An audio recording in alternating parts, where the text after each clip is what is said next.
And we're now delighted to be joined over the telephone by our guest for the afternoon, Dr. Ali Islam, our energy expert. Dr. Ali, it's a very good afternoon to you, sir.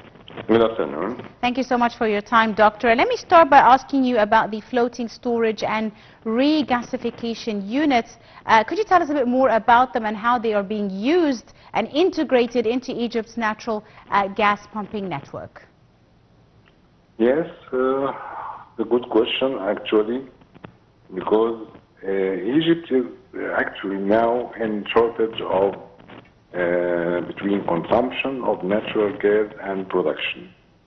So it has to rely on natural gas. The cheapest way is to have natural gas in pipelines, which is not always the case in many countries.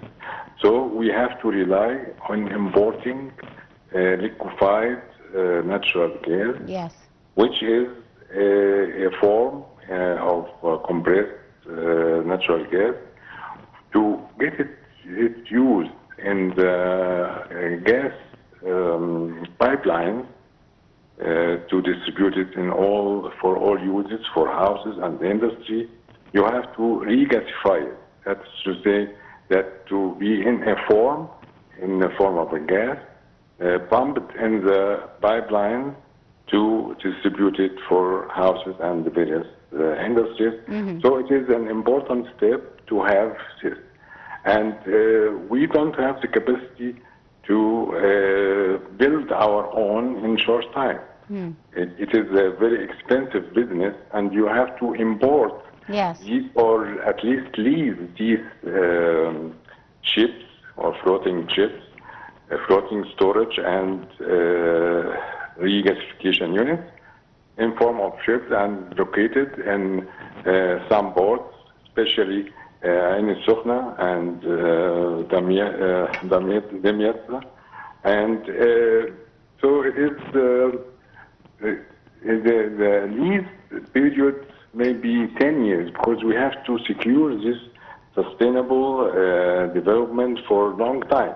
So we have several agreements with several countries, like Turkey, Cyprus, and others, to Norwegian, to have at least 10 years of lease. And so you have, because our energy demand is increasing.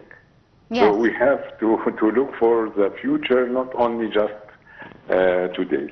Yes, indeed, Dr. Ali. Now, we've seen the Prime Minister, Dr. Mustafa Madbouli, visiting Ain al-Sukhna port, where he spoke about the arrival of these floating storage and regasification units and how they are being prepared in order to be put into use by the beginning of this month. And these are very important to enhancing Egypt's energy security, specifically in light of the current situation, in the region as a whole, and the global turbulence that is obviously affecting energy supplies worldwide. How important do you see the steps by the Egyptian government in this regard to prepare for the increased demand during the months of summer and their securing of these floating storage and regasification units in Egypt?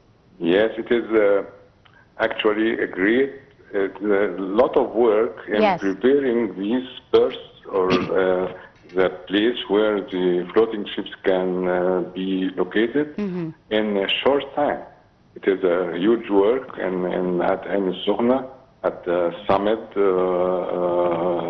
outlet from at Ain al-Sukhna and other one, I believe Sonic or something like this. It is a plan, strategic plan, to ensure that there is no shortage of gas supply, and to secure that there is no outages or cutting of electricity in summer for increased consumption by air conditioning and everything, but also that rationalizing of the consumption. I believe it is very important, in, Yes. at least in the governmental offices, and that you have to rationalize it. Yes. And to ensure that the rest will be available for industry and for useful users. Indeed. Now, Dr. Ali, let's talk a bit about Egypt's natural gas reserves and how the rankings have changed over the last decade or so. We've seen many regions in Egypt containing large natural gas reserves and new discoveries and explorations all around the country. For example, the Zohr gas field, which is a very, very significant natural gas discovery in Egypt. How do you see this, sir? I think it's promising, actually, because it is very nice to know that Zohr oil field is coming, a gas field is coming again to increase or stabilize again, because any natural gas well, when you don't expend about between 10 and 15% each year, it will go back. So you have to spend a lot of money to secure that the development of the well is sustainable.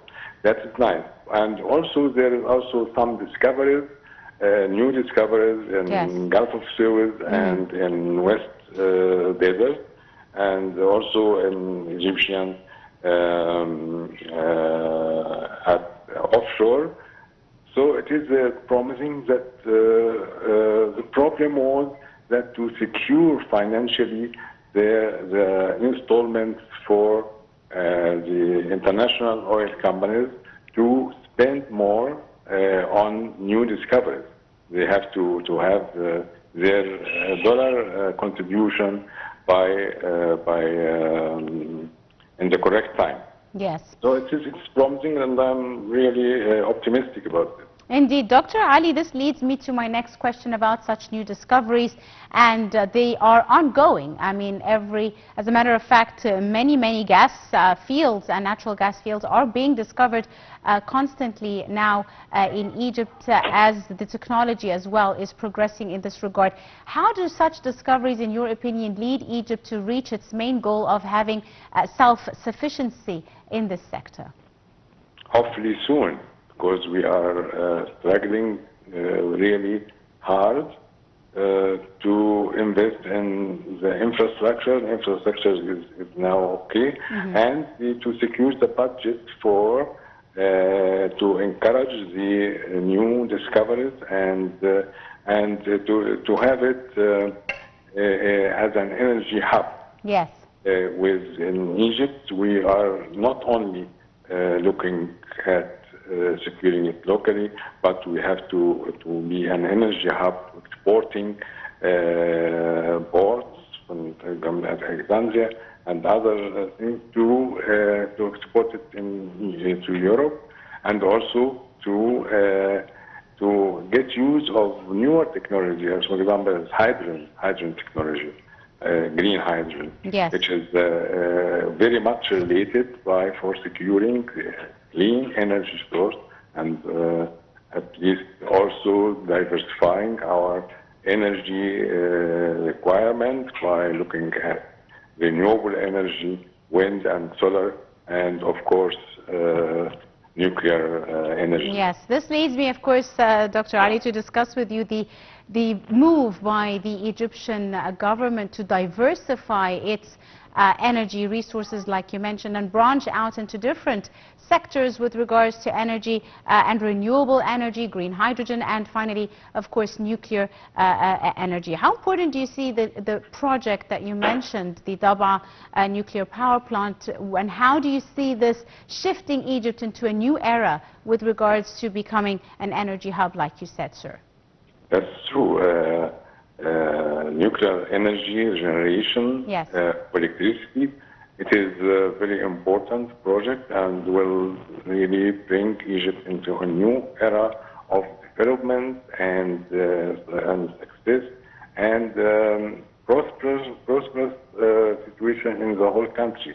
It will drive the scientific research and the level of education and also the contribution of local companies to get the know-how and real hands-on.